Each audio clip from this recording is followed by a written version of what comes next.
मथुरा में प्रेमिका ने अपने प्रेमी के साथ मिलकर घर वालों से पैसा हड़पने के लिए बड़ा खेल किया। दरअसल लड़की मथुरा रेलवे स्टेशन से गायब हो गई थी, जिसके बाद परिवार के पास 3 लाख की फिरौती के लिए फोन आया। लड़की के भाई ने जीआरपी से मामले की शिकायत की, जिसके बाद पुलिस ने मुस्तैदी दिखाते हुए फोन की लोकेशन ट्रेस कर आरोपी को दिल्ली से पकड़कर लड़की को बरामद कर लिया। आरोपी ने बताया कि लड़की उसकी प्रेमिका है और उसने ही अपने घर वालों से फिरौती मांगने को कहा था।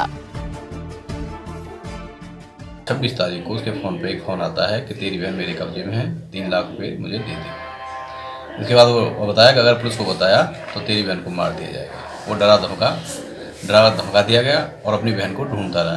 दिनांक 2/2/19 को मेरे पास आया और उसकी गुजरी लिखी गई और उसने और सर्विलांस टीम को अवगत करा दिया गया और राहुल पांडे जांच अधिकारी बना दिए गए उसके।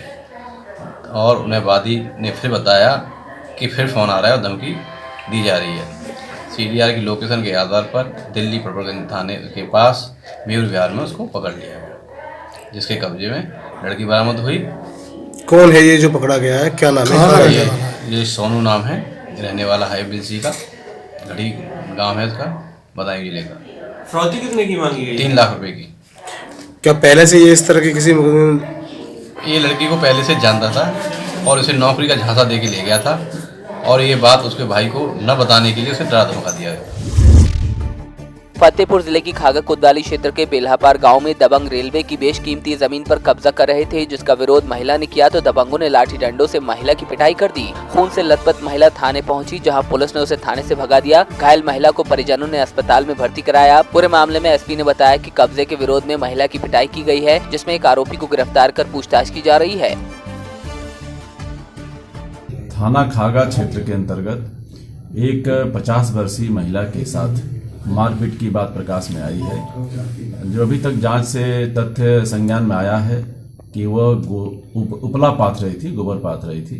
वहां पर लड़के क्रिकेट खेलने गए हुए थे और वो जिसकी ज़मीन थी उन लोगों ने मना किया था कि यहाँ पर गोबर मत पाथिए, लेकिन वो महिला जो फिर भी गोबर पाथ रही थी। इसी को लेकर के मारपीट हुई है, जिसमें तत्काल महिला को जो है चिकित्सीय सहायता दिलाई गई है।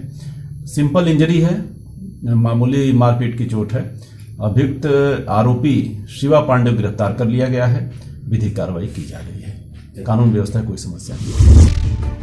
बुलंदशहर के अनूप शहर में व्यापारी से 4 लाख की लूट के विरोध में मंडी दूसरे दिन भी बंद रही। व्यापारी सुरक्षा व्यवस्था और लूट के खुलासे की मांग को लेकर मंडी में धरना दे रहे हैं। व्यापारियों का कहना है कि पुलिस जब तक लुटेरों को नहीं पकड़ेगी तब तक मंडी बंद रखी जाएगी।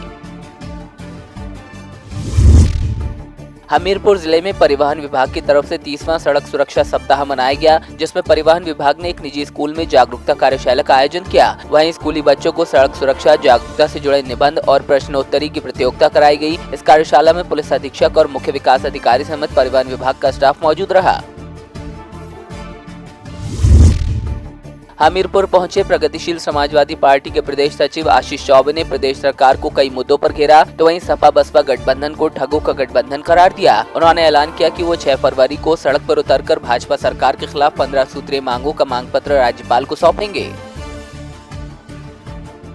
पिछले 5 सालों से इस केंद्र की सरकार ने इस देश की जनता को सिर्फ झुंझुना पकड़ा है और कुछ नहीं किया, और वही काम इस अंतरिम बजट में किया। ये अंतरिम बजट है, ये सिर्फ दिखावा है और कुछ नहीं। ये कह रहे हैं बजट में कुछ नहीं होगा, इसका कुछ नहीं, इससे कोई फर्क नहीं पड़ता। जनता जान चुकी है ये फेंकू सरकार है। इस सरकार ने जो भी कहा वो पूरा नहीं किया।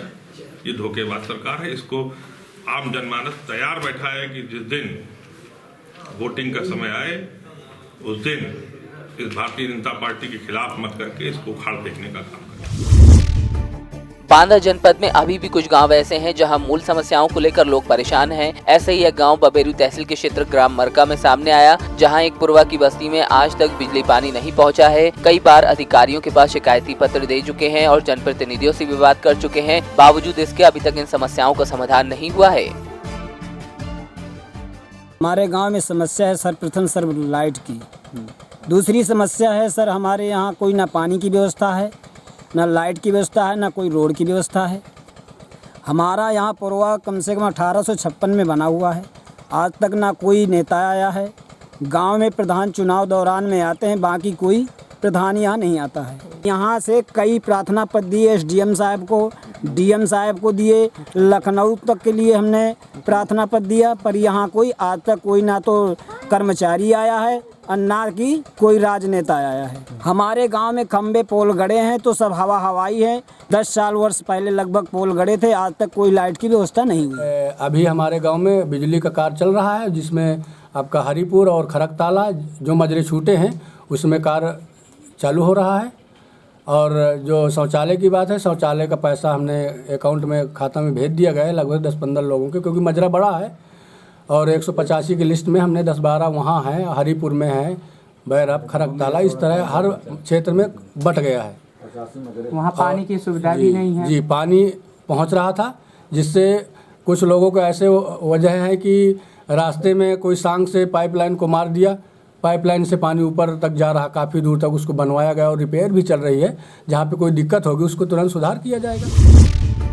महात्मा गांधी के चित्र को गोली मारने की घटना से देश भर में रोष है। बांदा में कांग्रेस इकाई ने महात्मा गांधी के चित्र पर गोली चलाने वाले हिंदू महासभा के पदाधिकारियों पर देशद्रोह का मुकदमा दर्ज करने की मांग उठाई है। अपनी मांग को लेकर कांग्रेसियों ने गांधी प्रतिमा के नीचे अनशन किया।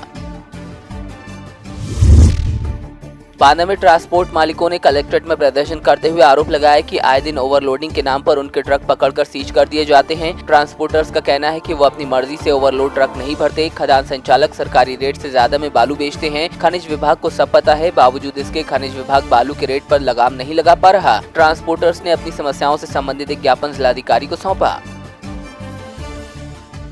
सभी लोग ट्रांसपोर्टर हैं, जो हमारे द्वारा खनिज पदार्थों का परिवहन किया जाता है, उसमें विभागीय कर्मचारियों, पुलिस, परिवहन विभाग द्वारा हमारा शोषण किया जाता है। और इसके साथ साथ करते क्या कि जो पहुंच वाले ट्रांसपोर्टर हैं उनका ओवरलोड भी निकाला जाता है, हम लोगों का चालान किया जाता है। एक मानक के अनुरूप वहाँ मशीनें लगा करके जो मात्रा शासन से निर्धारित अगर उसके आधार पर दिया जाए और इस पर खदान स्वामियों को भी दोषी माना जाए कि ओवरलोड किसी को न बिक्री करे, तो ये भ्रष्टाचार रुक सकता है। हम अंडर लोड चलाने के इच्छुक हैं और हमारे साथ ये जो हड़ताली हो रही इसे रोका जाए। हम लोग बिल्कुल इस स्थिति में आ गए हैं कि डीजल तक नहीं निकल पा रहा है, ऐसी व्यवस्था। बोगा के कस्बा भागापुराना स्थित गांव राज्याना के पास सड़क हादसे में कार में सवार 2 युवकों की मौत हो गई, जबकि एक घायल हुआ है। घायल को डीएमसी लुधियाना रेफर किया गया। बताया जा रहा है कि कार को अज्ञात वाहन ने टक्कर मारी थी। टक्कर कितनी जोरदार होगी इसका अंदाजा क्षतिग्रस्त कार को देखकर ही लगाया जा सकता है। फाजिल्का में रेकी हीलिंग कैंप पिछले 15 दिन से लगा हुआ है, जिसमें हजारों मरीजों ने लाभ उठाया। ये रेकी हीलिंग कैंप फाजिल्का के संत जगदीश मुनि की तरफ से बिल्कुल मुफ्त लगाया गया है, जिसमें जिला फिरोजपुर विजिलेंस विभाग के एसएसपी हरगोविंद सिंह विशेष तौर पर मौजूद रहे। बूंदी स्टेट हाईवे निर्माण के दौरान कांग्रेस कार्यालय के नजदीक क्रॉस नाला बनाया गया है। ठेकेदार की लापरवाही के चलते लोग परेशान हैं। इस नाले की ऊंचाई पश्चिम दिशा में ज्यादा होने से पानी की निकासी बराबर नहीं हो पा रही है। नतीजतन पिछले 6 माह से जमा गंदा पानी सड़ान मारने के साथ मच्छरों की पैदावार बढ़ा रहा है। ठेकेदार से शिकायत की गई, लेकिन अब तक कोई कार्रवाई नहीं हुई। वहीं लोगों ने प्रशासन से दखल देने की गुहार लगाई है।